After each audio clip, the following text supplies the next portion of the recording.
Detroit Pistons fall in a very, very close game, 110-107 to the Sacramento Kings. Yeah, this game was absolutely very, very exciting with these young teams that we've seen out there on the court. Many things to look at during this game. First and foremost, the guard play was excellent tonight. Saban Lee and Dennis Smith Jr. both played very well tonight. Saban Lee attacking the basket in the first half very well, and then second half, Dennis Smith Jr. attacking the basket. We all seen a monster dunk that for some reason Blaha called a windmill. But monster, nasty dunk, man. But not only that, the three-point shooting and the passing that he was doing, he played very well. So Saban Lee has been so fun to watch. Like I say, he's everything that we thought he could be. As a young player, if he had the equal opportunity that some of these rookies had from the beginning, man, no telling where he would be right now. As far as this game, man. So like I say, he gets more and more comfortable.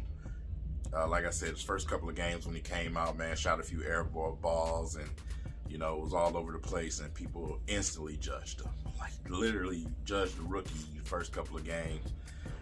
Listen, man, Saban Lee is a scorer. He knows how to score the basketball. He's a smart player as well, as you can see. And like I said, I'm very proud of his efforts over the last couple of games, man. And like I said, Dennis Smith Jr. continues to get more and more comfortable with the offense. Like I said, he didn't really play, in this first part of the season. So it's almost the same situation with him. You're just seeing them getting more comfortable and more inclined with the with what they need to do as a team, and that gel is starting to stick with some with certain players that they're out there on the court with. Like I said, that was very key and very important for the Pistons. And when you have those two playing like that, and you have Jeremy Grant and Josh Jackson, attacking and scoring, then that's a very good thing. Jeremy Grant falling all over the place on the floor, looking like Anthony Tolliver at times. But he draws fouls somehow. I don't know. Sometimes he just be flopping. But yeah, Jeremy Grant. I believe he had 28 points today, if I'm not mistaken. At the end of the game, he's just not the guy yet. I said that last time. I'm sticking with it. He's just not.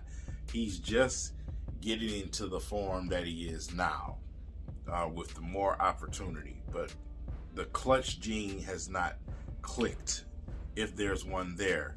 He's not ready for those situations. And, like I said, one of the reasons is because the ability to dribble himself free away from defenders and get the space that he needs, he doesn't have that ability yet. He can get by a few guys if they allow him to get a straight line to the basket, but he doesn't have that ability yet, man. And, that shot was way off. Surprised he missed that free throw as well. But, it is what it is. The Pistons definitely did enough to try to win this basketball game. But that inadvertent play that was drawn up, or not drawn up, but poorly executed by the Pistons, and allowing him to get that layup, it spelled disaster immediately. It allowed Sacramento to keep following the Pistons and throwing a wrench into the system. So, I rather would have seen one of the shooters get the basketball instead of Jeremy Grant, but that's what he drew up. So that it is what it is. As far as why the Pistons lost this game, and it's it's the continuous thing that's going to continue to happen. And it's what I said was going to happen. It's the paint. It's the paint, man. When you allow them to keep attacking the basket, especially Fox, it's just not going to pan out well for you. It's like I said, it's so frustrating to watch because Mason Plumlee, and the reason why I be all over Mason Plumlee is because of what I seen in the first quarter. That play when Mason Plumlee went up to go get that block is what pisses me off with him the most. It was the same thing that pissed me off with Blake Griffin. Because you seen how high he gets up when he catches alley-oops, right? Right? He'll get up for that. But get up for blocking shots, that's my thing. You know, Blake Griffin was one of the most highest high flyers at his position ever. But when it comes to blocking shots, I don't know where that goes. I honestly don't know where that goes, man. And it's the same with Plumlee. Plumlee is, you know, on an alley-oop, he can stretch out and go get that thing, man. But when it comes to blocking shots, he just won't do it.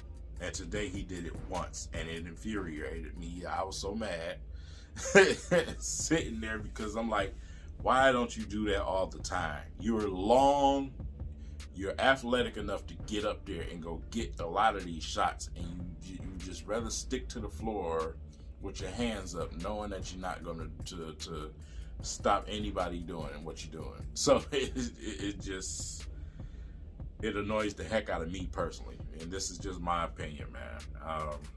So, you know, that's that, man. Like I said, Isaiah Stewart, the style of basketball that he plays with a high motor, he can only do so much.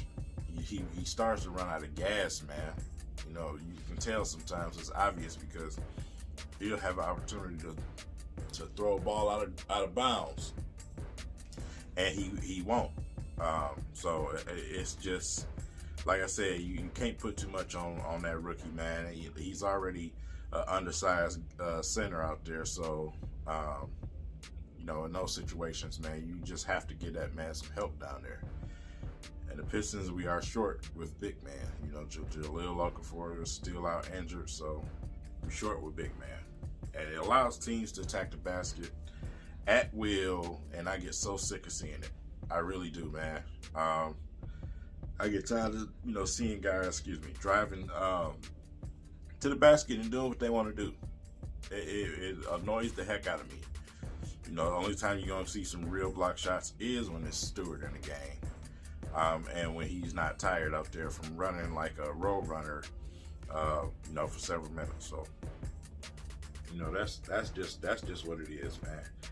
But, you know, like I said, Saddiq Bey, Ellington, Mikhailuk, they were all out there on the floor. I would have rather seen one of them take that shot, especially Saddiq Bey. It just seems like, you know, it would have been a better option to me personally. But, you know, that's that. You know, it is what it is. You know, the Pistons just need to learn how to not play down to a certain team's level. But it's hard to do that when you can't stop, you know, a team from scoring, man. They was killing you in the paint, so, you know, it is what it is, man. We need a young, if we do make a trade, man, before the deadline, we need a young big in here that can help provide some type of defense out there. We definitely need that, man. We have to have that. So, you know, with that said, it is what it is. I really don't even got nothing else to say about it, man. So that was pretty much what I got out of the game today. Just a few things I noticed, man. So, you know, like I said, Pistons move on to the next game and try again. Hopefully our guards can keep playing like they're playing. And hopefully we can continue to carry this thing, man. And, you know, keep playing these games close, even if you lose them. Keep being competitive. That's what people want to see. You know, that pleases both sides. That pleases one side that just want to see some competitive basketball. That it pleases the other side that just want the Pistons to lose for the draft picks. So, yeah. That's it. It's late. Go find something to do. Bye.